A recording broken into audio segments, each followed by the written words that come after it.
Yes. Okay. Hey, what's going on, guys? I'm Chris, and this is Regular Guy Training. So, to complement yesterday's video, I got a message on Facebook Messenger from a guy that asked me about AR irons. So, here we go. I even asked him to remind me about it to keep me on task. So, here we are. I'm doing your fucking video. So, using the same target that we did yesterday, obviously it's previously been shot. Okay, but we taped it up. I even put one of these little guys in here because yesterday, as you guys could probably tell, a flat white target that I can't see any definition of anything on, and 100 is a little more difficult. Is more of a pain in the ass than anything else. So we're going to talk about a few different zero types today. And realistically speaking, I'm gonna shoot one, and I'm gonna describe the others. Right. So here we go. The first one that we're going to talk about here, let's get into the military zero, right? Let's talk about the 300 meter zero. Now, this is a zero that is, it's sort of contested, but it's one of those things where you can't avoid but having to use as far as military circles are concerned, right? So as far as the 25 meter zero is concerned, and as far as the AR is concerned, right? The vast majority of us are running around with this really shitty set of backup irons, but in case you can replace your thing with an LMT that's actually got a elevation drum on it, or I like to personally refer to it as just like a distance drum on it, for the most part, is because you can actually use these things at greater distances. Now, on this, you'll see an 8/3, okay? And on others, you'll see a 6/3. Now, putting this simply, they're not really designed more or less specifically to an M4 or an M16 type rifle. What it refers to more than anything else is a measurement type, right? So if you're seeing a 6/3, and that's in most integrated carrying handles, it is a older type of drum that has essentially a click is a 1 minute of elevation increase or decrease depending on the click that you do. The 8/3 is a slightly finer in that, and you'll notice that you have to do more clicks in it because it's a half-minute adjustment. So those are the real big differences on that. Now with a 6/3, if we want to go ahead and use 300 meter zero, just be cognizant of the fact that you're not really moving it anywhere other than that first click up to the Z, and you'll see the Z at the top end of the drum. So if you're zeroing at the reduced distance, 25 meters, okay, we're clicking up to Z, and then we're hitting point of aim, point of impact. What that essentially does is that compensates for the height over bore based on the distance. And then once you have that 25 meter zero, you can click it back to the 8/3 or the 6/3 for whatever it is that you're using. Now, here's the deal on that. With the finer drum, you're going to go 2 clicks forward, and you'll still be on the Z. And you'll notice that with the less fine adjustment, it's 1 click to the Z, so it's whatever, right? Just make sure that when you back up to the greater distance and get your dope for 300 and 2 and 100 to go back to where you started, right? So there's that. The next one is a 100-yard line zero. Now the reason why I personally like using yard line zeros and talking about yard line zeros is simply because with a yard line zero, it's more relevant to most people in the States because most ranges in the States are yard line and they're not metric, right? So with a 100-yard line zero, it's one of those things where you can walk this back however it is that you want to walk it back, right? Like you can start at 50 and then go back to 100 or whatever. But at the end of the day, you're at 100 yards and you're trying to get point of aim, point of impact. So the front sight post is cutting your target in half, and your impact is where the very, very top edge of that front sight post is. Now there is a certain advantage to that, in that inside of 100, it's flatter, right? But meaning there's less variation between 0 and 100 yards, right? It tends to be a little bit flatter. The disadvantage to that is that once you pass 100 and get out to 2 and 3 and 400, the holdovers are increasingly more difficult to guess, because you don't have like a big huge yardstick next to what it is that you're shooting at. So a holdover is essentially an educated guess, and that's just a fact of the matter. But as far as that's concerned, a 200 yard line zero, if you're trying to hit exactly like in the heart, you'll have a little bit of a drop, right? Your impact, if you're holding dead center, like let's say I'm holding on this circle and I'm shooting at 200, you'll have a drop to about the bottom of that circle that I spray painted here on the target. Not a big deal to most people, and I understand why a lot of guys prefer it. But once you're out to 300 and stuff, in order to get into this good vitals area, you're going to have to hold essentially at the scalp, sometimes a little bit more depending on the length of barrel, the sight radius on your gun, whatever. Well, rather, it's more of the variant of rifle that you're shooting. Because if you got a 20-inch rifle, okay, you're about up here. And I don't even know why I made the sight radius reference. That was retarded, because that's irrelevant. But if you have a 20-inch rifle, you're more or less up in here. If you have a 16-inch or a 14.5-inch rifle, it's just a little bit higher. Shorter barreled rifles are a little bit higher because you're starting to lose a lot of gas once you get out to 200. If we're out to 400, the hold is even higher now, because if we're trying to hit in here, but we're holding here, we're at about just below the knees as far as point of impact, right? If we're at 500, it's more than below the feet. You see what I'm saying? So the holdovers are a little bit greater for it. So I'll tell you what, though, as far as quote most people, a lot of that's irrelevant.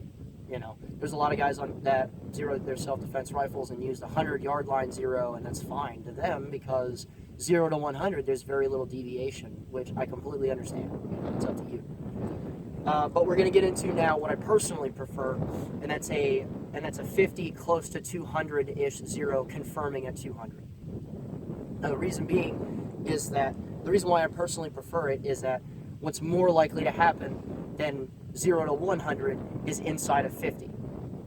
Okay, so if I'm zeroed for 50 yards, then I'm good to go. I can take those shots, I can get those hits, no big deal, right? When we back up to 200, it's really close to point of aim, point of impact. You will have to fuck around with your rifle, gather a little bit of dope, and change up the zero on the sights themselves to fix yourself at 200. But even still, that all the way into 0, if you hold on the chest, you're gonna get a good hit on the chest. Now, the con to this is that at 100, we have a little bit of an issue because we're zeroed for 200, right? So if I want a good hit in this ocular cavity area, right, like into the eyes, a nice soft spot on the dome piece, I'm gonna essentially have to hold at the chin.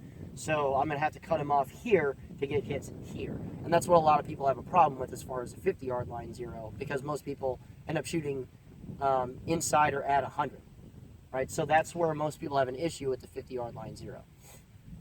At 300, what's really neat about it is that if you're holding dead center, you'll hit about here, which is not that big of a deal. So if I'm trying to hit the heart area, right, with a 5.56 rifle, and I want to hit exactly the heart area, I'm cutting them off at about the throat, right? Cutting them off at about the throat, maybe a little higher depending on the length barrel that you have, depending on the ammo. You have to gather your own dope, okay? So it's not that much of a holdover at all out to 300. And realistically speaking, if you're trying to hit a dude, there isn't really a holdover at all. Because if I'm trying to hit him here, and I hit him here, a solo plex shot is still going to make him alter his behavior significantly. Okay? So it's whatever. So that's what I personally prefer. Now, I didn't bring up the real advantages of the 300 meter zero. And the advantages of the 300 meter zero depend on your ability to have the distance to work with, and B, you also got to go a little bit metric. But a 300 yard line zero is very, very close as far as its benefits as well, so I'll talk about that. Now, realistically speaking, from 0 to 300, the shift in point of aim and point of impact is about there, regardless to where you hold it on the chest. Okay, you can't ask for much better, really. So there's a lot of guys that really enjoy that and really prefer that over anything else, and I completely agree in most cases. The reason why I personally prefer the 50-yard line zero is because I can get that zero about anywhere, right? There's nothing special that I have to do for it. Now, granted, if you're on your own private land or there's ranges that are set up for that kind of thing, to where you can do a 300-meter or 300-yard zero, fucking do that. I'm serious, fucking do that, because, I mean, the proof is in the data itself. Now, the last thing that I'll get to before we start shooting here is you have to collect your own data. You can sit there and theorize it all day long, but your ammo, barrel length, and parts, essentially, like everything put together, may equal something quite a bit different or a little bit different than the data that you have written down. So you need to go out and confirm this stuff. So what we're going to do here is that we're going to shoot this guy at 50 yards. I'm gonna cut the head target in half, and I'm going to shoot at it to start with. Then we're going to back up to 100 and show you guys me cutting off this circle at 100 where that point of impact shift is. And then we'll back up to 200 and we'll get some data based off of that. So let's go get some shooting done. We are working. All right, so we're at 50 yards here. I should be more or less zeroed. I'm cheating a little bit, but what we're going to do here is that I'm going to fire a 5-shot group, and the reason for 5 rounds is that I just like more data. So I'm going to go ahead and fire a 5-shot group into the center of that head target.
All right, so let's talk about this really quick.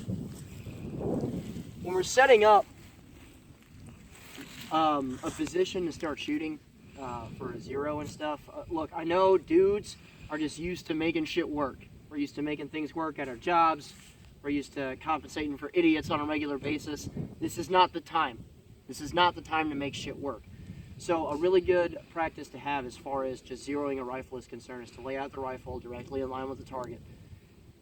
Set yourself down on both knees, right in front of that target. Start to lay out straight behind it. And right when you start to lay out straight behind it, you guys notice that I got into position behind the gun. And once I got into position behind the gun, I immediately started going through some breathing cycles. Now, you guys saw in the last video, you may or may not have seen me set up a natural point of aim. I set up kind of an impromptu one here because I've spent so much time on ARs, it's almost impossible to do bad on them now. And once you set up, a good way to set up your natural point of aim, and let's talk about natural point of aim for a second. When we're setting that up, we're trying to put our bodies in line with the rifle itself, so that natural body weight and all that stuff isn't trying to torque the gun in one way or another. So a good way to set that up is to just set it up like so, get your support hand off the gun, okay, go through a couple of breathing cycles.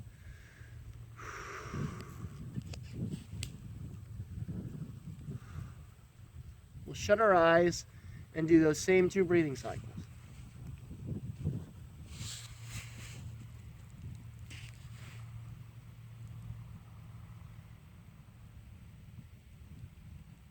Okay. Now, if your front sight post is pretty much more than 4 inches off of the target area that you're in, you're going to want to shift your entire body, not the gun, but the entire body behind it to correct it. Okay. But once you're on target with that, then you go ahead and add your hand, and you'd be amazed how much this support hand influences the gun. So, we set it up to where we've got a hand on the gun now.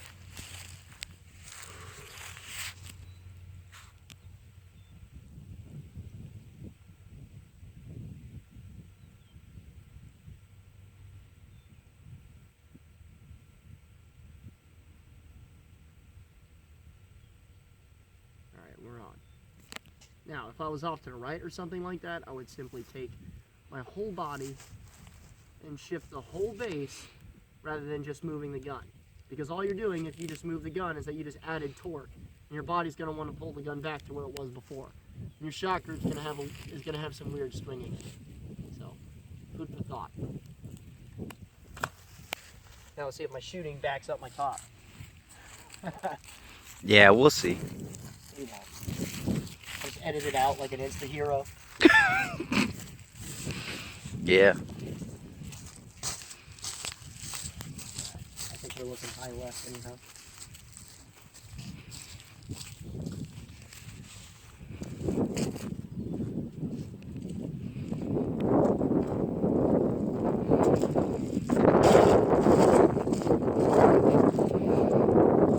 Okay, so we got it a little bit high left.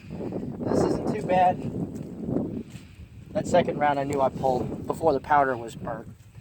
But okay, we got a good little shot group in here, which is actually not that bad considering that I'm shooting M855 and you guys know I normally shoot Wolf.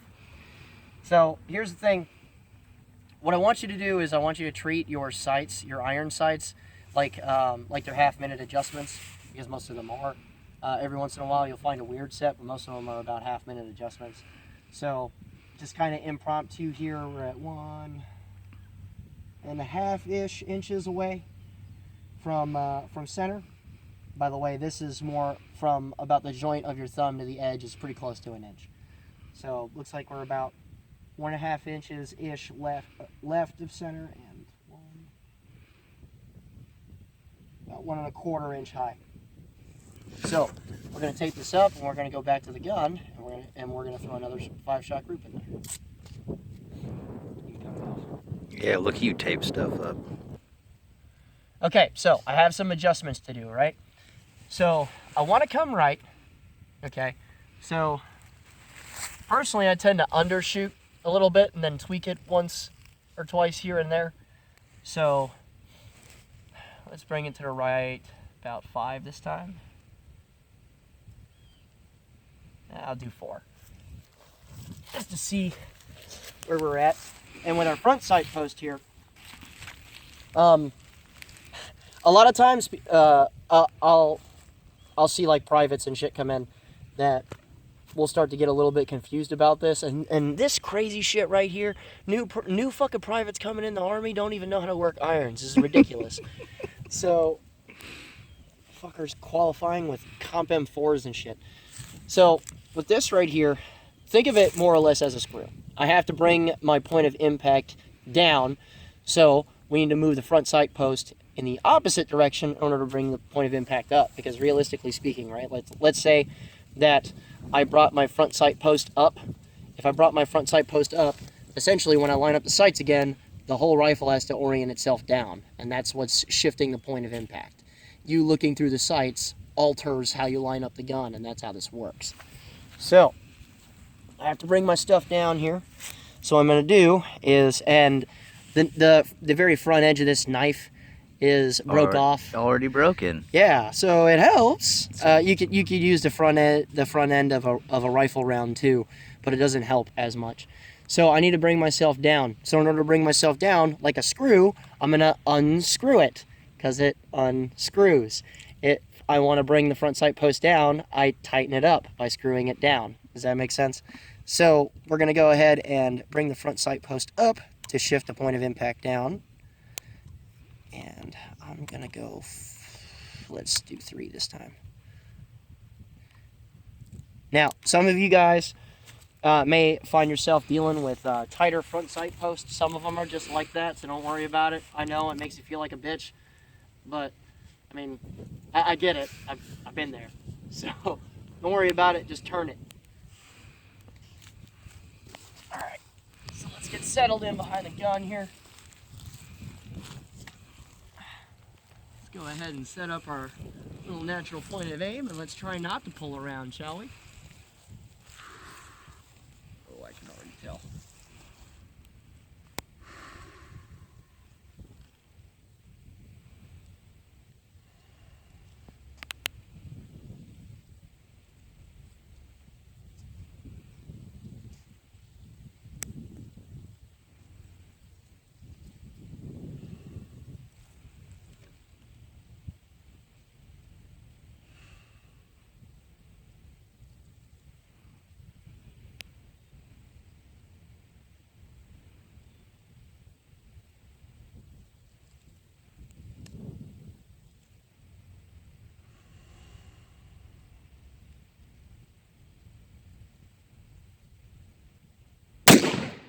Golly.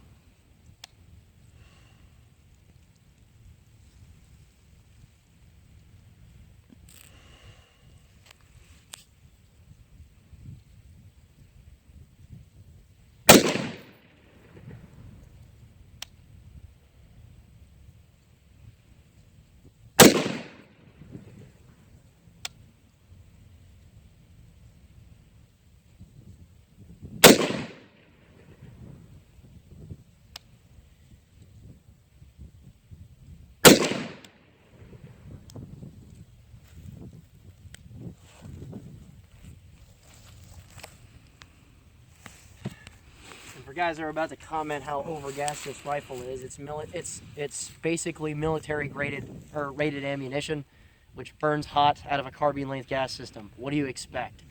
So let's go ahead and look at it. We'll set it up, I think. And I'm pretty sure that third round was me being fucking undisciplined and hitting the fuck it wall.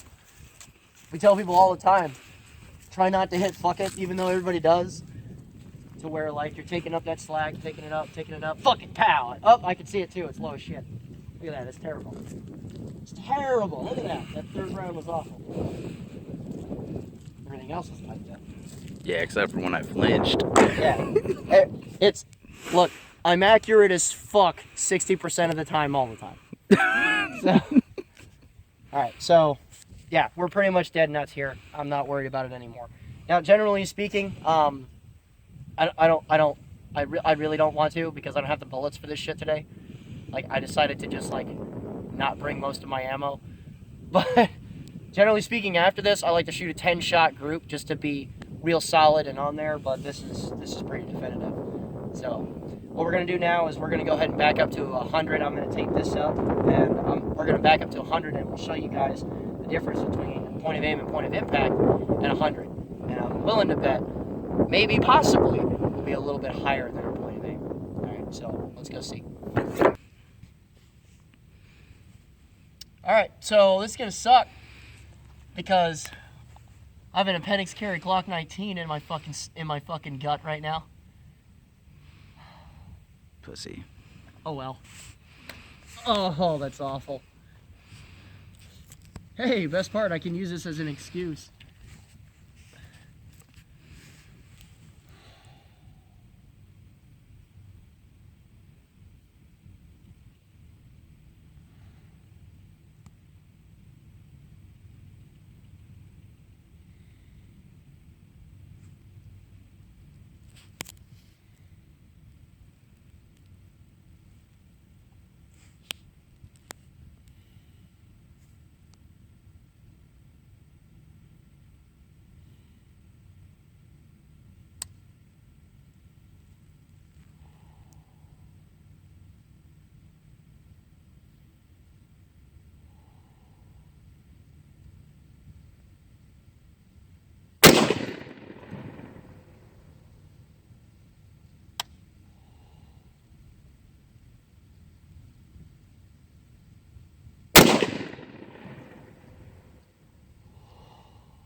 Calling that one right.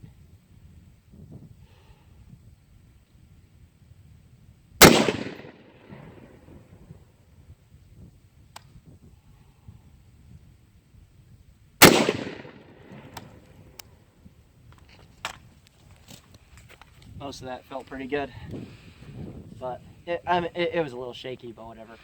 Let's go do the thing.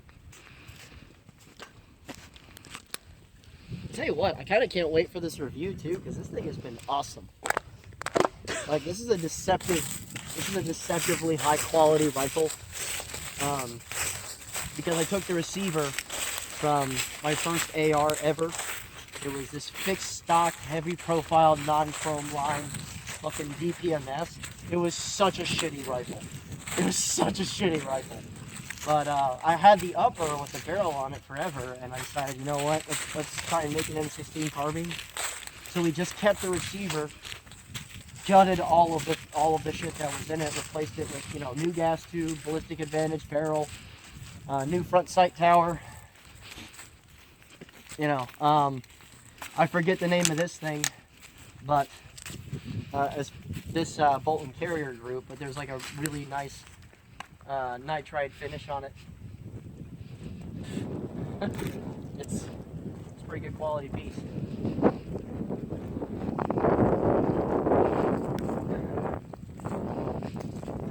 Alright, so I already done fucked up because I had a 6 o'clock hold on this. I kind of bled that over from the AK video yesterday. I'm too much on the AK sauce, but running, I was supposed to cut this in half.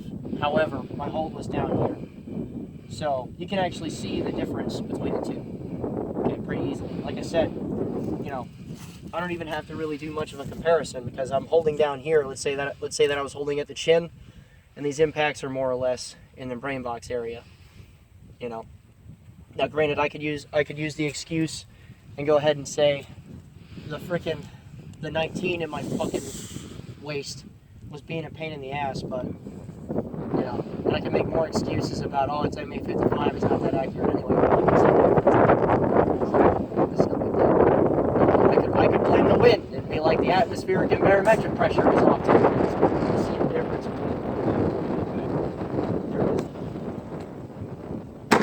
Alright, so zoom on that guy and pull out. That's what she said. Alright, so that target is 205 yards away. I laced it some time ago. It's hiding behind a little bit of brush, so we might get some brush interference. But because of this fantastic penetrator on this M855, we might see it may or may not penetrate without any issues whatsoever, but I kind of doubt it. So, get into a funky position here. Actually, not too bad. Let's go ahead and shoot at 200.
Alright, so we're going to cut the camera off, we're going to walk down there, and we're going to see what there is to see. Alright, hey, look at that! It's a little bit different from yesterday, and what's kind of funny about this is that it's very much an add-on to yesterday, right? Because we were talking about AK stuff, and how I was like dead center with a 30 caliber rifle, and then we brought it out, and the shot group had a leftward bias. This one just has a little bit of an elevation bias. Like, as you can see right here, for the most part, they're fairly centered up. Okay, like a click to the right and one click up for the most part, and I'm pretty centered on a dude. But you can still see it still got in there. And here's another thing, right? A lot of people talk about, like penetration, and a lot of people talk about, brush, and a lot of times, especially in like the cancer that is AR forums, you see people talking about how they just kind of brush off the whole brush thing, and how 223, like a lot of people will say some absurd shit like 223 zips through whatever. My 223 will zip through fucking like the densest woods that the dude can visualize in his brain. You guys saw yesterday the light brush that was around the tree, right? And how an AK round started to turn sideways after hitting a hard branch, and I'm pretty sure we could see which one it was because you saw it frayed pretty hard. We had several rounds keyhole. One went all the way sideways, okay? And that's just super light brush. Most of them got through, right? Because it wasn't the densest stuff ever, but if it was something like that, there's no way it's flying straight through. See what I'm saying? So it's just some food for thought there, and it's just a little bit of an example. If you start shooting through brush with the lighter ammunition, okay, 62 grain, 55 grain, 77 grain, it doesn't matter. It'll start to keyhole like that. Now, I will say that velocity is your friend in most cases because it helps you get through some of it. I've shot my 20-inch rifle before, and I haven't had like a keyholing issue yet. Or I could have just gotten lucky. It's kind of a roll of the dice through brush and stuff. But having the extra velocity from like a 20-inch gun does help you. Now, that's a 16-inch barrel, so, I mean, it's not like it's the slowest thing ever. And you could see that it had a few issues getting through some of that brush, so you know.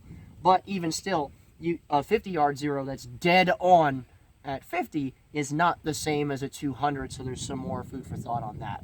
I made little tiny adjustments on that, and, it'll be more centered up than it was before, but at least you guys have an idea to go out, get your dope, make sure that your stuff is on, and then essentially, kind of go from there.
I'm pretty sure that went well.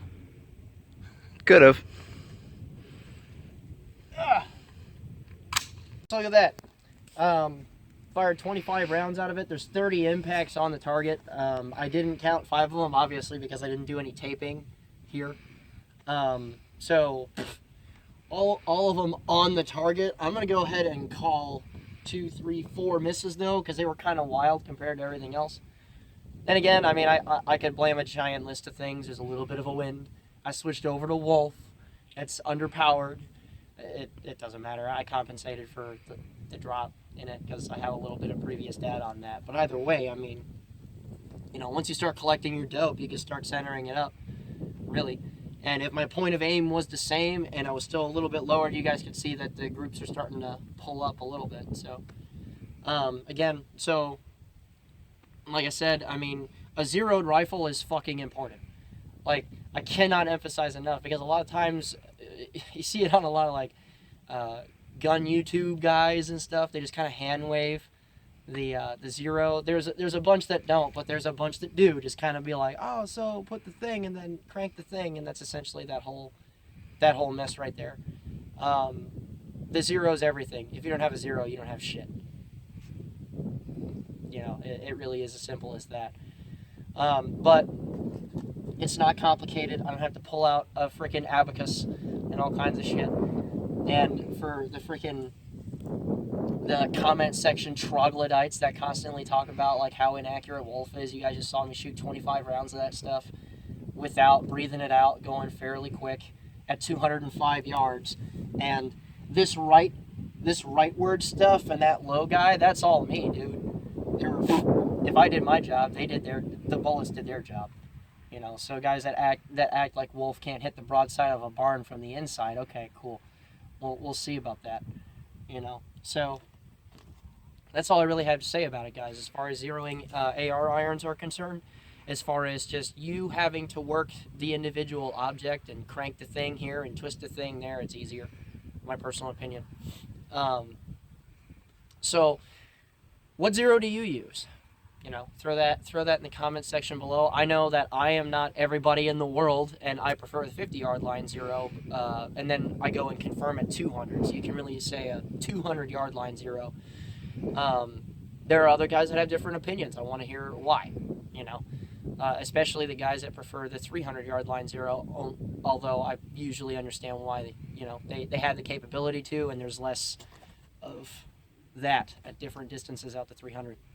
So, but that's all I got, guys. Freaking, if you want to come out here and learn how to use your rifle, even if you decided to build your own little M16 carbine or buy one from the various companies that put good ones out, for sure, come out, check out what we have going on as far as our website is concerned. We update that thing constantly. There's a lot of stuff in April, and there's a lot of stuff in September, and we got a few classes going on in April too. I'm working on a dedicated AK class because you guys have been beating me over the fucking head with it. We definitely still have a shotgun class going down in Louisiana. We already got a bunch of guys signed up to that. So if you want to learn how to work your pump action or auto-loading shotgun, for sure, sign up for that. If you want to support us on Patreon and train for even cheaper, you can go ahead and do that. $35 a month gets you unlimited training as long as you're signed up to that. All you have to do is do some math. I charge $200 per 2-day class. You know, it pays for itself. And don't be shy about it either. The system is specifically designed to be abused. Okay, there are definitely people who have abused the fuck out of this system, and that's really what it's for. The guys that come out and dedicate time. So, and also the money from that helps us train soldiers, like bring them in and all expenses paid, that kind of thing, to where we pay for their ammo, provide them equipment, that kind of stuff, so they can come out and train with us. And that's what you guys are specifically helping out. So, even if you don't want to do $35 a month, if you want to throw a nickel at us one time, it goes a lot farther than you realize. So there's that. We have it, and also if you want to, be a part of the discussion on Facebook, I'll leave a link to in the description below to the Facebook page. We have over 16,000 guys there that have a lot of pretty good discussions. A lot of funny stuff goes on here and there on the page too. So I mean, it's the internet. So but of the groups that are out there, there's a lot of common sense on this one, which I'm pretty proud of. We make sure that it stays that way, and we keep a lot of the troglodytes out. But, that's all I got, guys. So, remember, a regular guy's firearm is the last defense against tyranny. Be easy.